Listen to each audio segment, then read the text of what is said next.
बोलो मामा जी महाराज की, बोलो भारत माता की। आज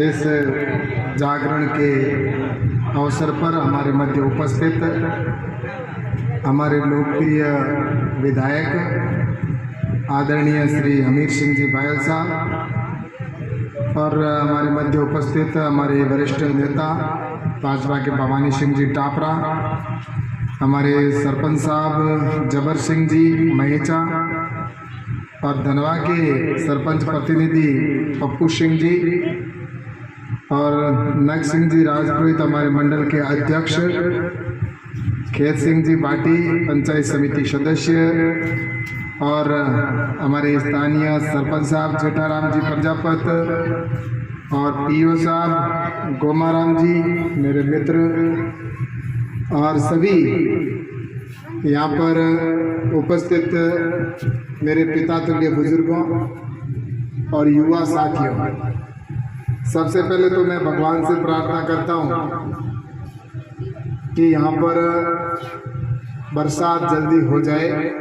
मामा जी महाराज से यही प्रार्थना करते हैं, इंद्र भगवान से भी प्रार्थना करते हैं, क्योंकि पानी की हमारे यहाँ पर संकट भी है और साथ ही बरसात भी नहीं हो रही है।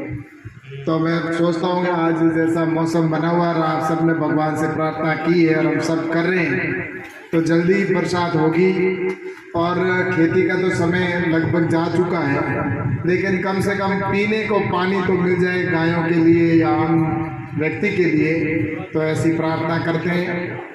और दूसरा, जैसा अभी यहाँ मेरा आना हुआ है और आपको हमीर सिंह जी ने काफ़ी विस्तृत बताया भी और आपने समस्याएं भी रखी है, और मैं सोचता हूं कि निश्चित रूप से आपके यहाँ पर भी जो समस्या है उसमें सबसे बड़ी समस्या पानी की है, और पानी की दृष्टि से अपना क्षेत्र बहुत पीछे रहा हुआ है।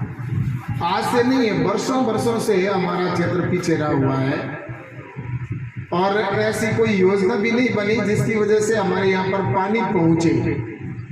कुछ ऐसे प्रदेश है, कुछ ऐसे क्षेत्र है जहाँ पर पानी अधिक की वजह से लोगों की समस्या रहती है, बाढ़ आ जाती है, लेकिन हमारे क्षेत्र के अंदर पानी की कमी की वजह से हम परेशान रहते हैं। तो इसके लिए एक योजना बने, ऐसी प्रधानमंत्री जी ने व्यवस्था की और नरेंद्र मोदी जी हमेशा इस बात की चिंता करते हैं कि आम व्यक्ति की समस्या क्या है और उनके समाधान क्या है।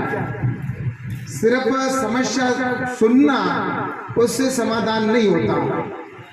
समस्याएं सबको पता है, चाहे पहले भी कोई प्रधानमंत्री रहा हो तो उसको भी पता था कि देश के अंदर कौन सी समस्या है। अगर वो थोड़ी बहुत राजनीतिक समझ रखता है और प्रशासन पर पकड़ रखता है या जनता में विश्वास रखता है या जनप्रतिनिधियों की डायरेक्ट बात सुनता है, उसको तो पता होती है, चाहे वो कहीं से उसको समाचार मिल ही जाते हैं कि क्या समस्या है। लेकिन अगर कोई व्यक्ति ध्यान ही नहीं दे और समस्या सुनने के बाद समाधान की दृष्टि से आगे नहीं बढ़े तो समाधान नहीं होता। और आपने देखा होगा, माननीय नरेंद्र मोदी जी जब प्रधानमंत्री बने तो उन्होंने एक संकल्प लिया और उन्होंने कहा था सबका साथ सबका विकास।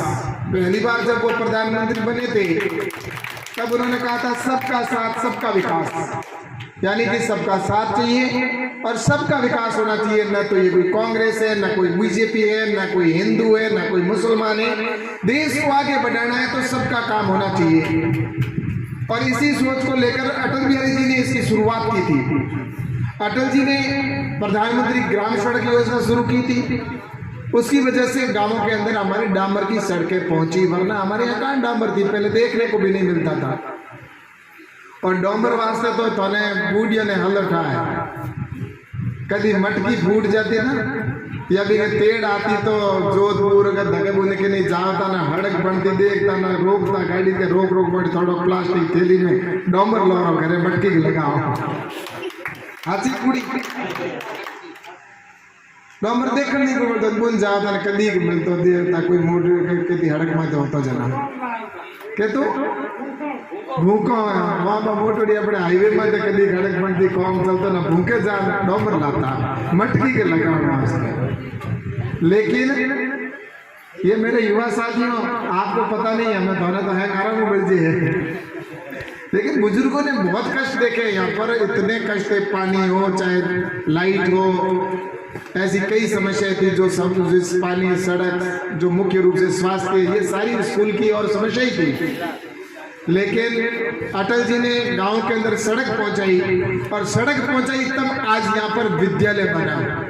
सड़क नहीं होती तो विद्यालय के लिए या घर बनाने के लिए, पक्का मकान बनाने के लिए कैसे आ सकते थे? गाड़ी भी नहीं आएगी तो कैसे पक्का मकान बनेगा? तो हमारे पूर्वज जो थे वो तो बेचारे कच्चे मकानों के अंदर भी रहा करते थे। लेकिन आज विकास अगर हुआ है तो अटल जी ने जब प्रधानमंत्री ग्राम सड़क योजना बनाई तो धोरों के अंदर सड़कें बनी, पहाड़ों के अंदर सड़कें बनी, और उसकी वजह से विकास पहुंचना प्रारंभ हुआ। और विकास हुआ, और उसके बाद में किसानों के लिए किसान सम्मान निधि, किसानों के लिए फसल बीमा योजना भी अटल जी ने शुरू की थी। अभी जैसा कि बात की गई, नुकसान हो गया फसल का, पहले अगर कोई नुकसान हो जाता था या अकाल पड़ जाता था तो किसान अपने हाल के ऊपर रोता था, कोई पूछने वाला नहीं होता था। मालवे जाओ था आपके बिद बाकर जो को भी हो तो भी लेन तुझे जगह जाओ था तो जाओ था करो कि मजबूरी है, पशु ने बचावना है तो बारे दूसरी जगह जित भी बरसात हो रही है बित ने लेन जावना पड़ता। लेकिन अकाल के में कोई पूछने वाला नहीं होता। लेकिन अब प्रधानमंत्री जी ने, नरेंद्र मोदी जी ने, और पहले ये अटल जी ने शुरू की थी किसानों के लिए फसल बीमा योजना। और उस फसल बीमा योजना का ही परिणाम है कि अब अपन यहाँ पर बैठे फिर भी हमें आस है कि राम रूट आए लेकिन राज नहीं रूटेगा। और निश्चित रूप से आपको मैं आज कह सकता हूँ कि आपके जो आप यहाँ पर फसल की सोइंग भी नहीं हुई है, खेती भी नहीं की है, और जो फसल अपन ने बोई है उसका नुकसान हुआ है, फसल जल गई है, तो भी आपको चिंता करने की जरूरत नहीं है। फसल बीमा योजना के तहत आपको पैसा जरूर, जितना भी नुकसान हुआ उसके अनुपात में आपको मिलेगा, बहुत जल्दी आपको दिलाएंगे, ये भी मैं आपको आश्वासन देना चाहूँगा। और इसके लिए करना क्या पड़ेगा?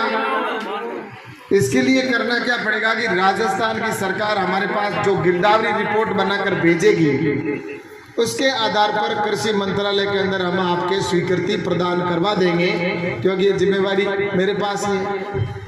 तो इसलिए आप चिंता मत करो। और आपके राजस्थान की सरकार, अभी मैं जब बाहर गया था तो मैंने कलेक्टर को ही फोन करके कहा, मैंने कहा गिरदावरी रिपोर्ट तुरंत बनाओ और उसको रिपोर्ट को भेजो ताकि किसानों को तुरंत एक बार राहत मिल सके।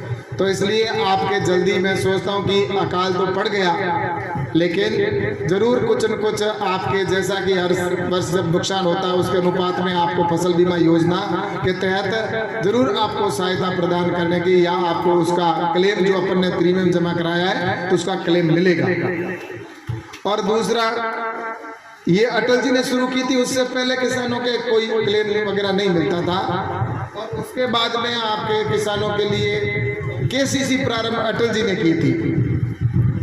आपको पता है ना, किसान क्रेडिट कार्ड को जो केसीसी मिलती है वो अटल बिहारी जी वाजपेयी जी ने शुरू की थी, उससे पहले नहीं मिलती थी।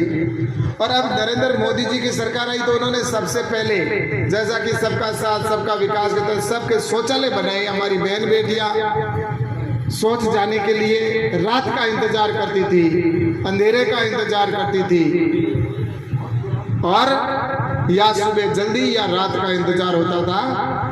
लेकिन उन बहनों के लिए, और जो बुजुर्ग थे सर्दी के अंदर उठकर बाहर नहीं जा सकते थे, उनके लिए शौचालय बनाने का काम प्रधानमंत्री जी ने 12-12 हज़ार रुपए देकर किया। इसके साथ ही आपने देखा होगा गैस का कनेक्शन गांवों के अंदर पहुंचाना, गरीब बहनों को गैस का कनेक्शन मिले।